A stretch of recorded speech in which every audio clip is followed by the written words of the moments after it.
Welcome to Project GUT's Climate Change and Greenhouse Gases module. In this activity, you will be expanding the simple solar energy model by adding in a greenhouse gas, carbon dioxide. So let's start off with the greenhouse gases base model. Go ahead and remix it and give it a new name with carbon dioxide, or CO2. You're going to want to edit this info window as well. So type in something about how your model works when you've finished coding it in. Don't forget to do that, it's very important. So in this activity, we're going to be adding in carbon dioxide to expand our greenhouse gas model to actually include a greenhouse gas, carbon dioxide.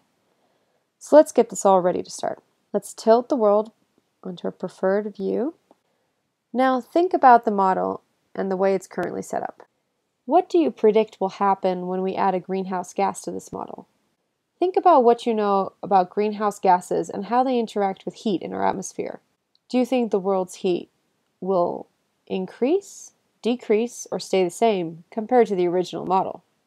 In order to add carbon dioxide to our model, let's add something that emits that carbon dioxide. So, for example, we could add a factory. That means that you're going to need to add two new breeds. You're going to need to add a breed called factory, and you're also going to need to add a breed for the carbon dioxide. Once you have those breeds, you're also going to have to add in code to give these breeds behavior and traits and all things. When we navigate down here to the code, we now see that we have a factory tab and a CO2 tab in the coding that need to be populated with code. For the factory, think about what you want it to look like, where you want it to appear, and put code into the setup of the world to make that factory appear.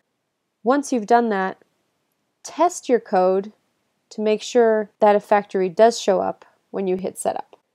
Now the carbon dioxide, you want to appear when the factory is running. So you want to think about the carbon dioxide as something that the factory is creating. Think about code you used in other blocks where something was created. In the solar energy tab, we had the solar energy create reflected energy and heat. Now you want the factory to do the same thing. Look at that code from solar energy and see if you can find a way for the factory to create carbon dioxide. Think about the behaviors you want the carbon dioxide to have. You want it to appear at the factory, and then you probably want it to float up into the air, similar to any other gas, until it forms something like a cloud above the world. So you want it to be able to rise up and then hover. Eventually, you also want to give that carbon dioxide a decay behavior, because carbon dioxide doesn't last forever in the atmosphere. So after a certain amount of time, you're going to want that carbon dioxide to disappear. Think about all of these things and have a go at getting the code to work on your own. Good luck!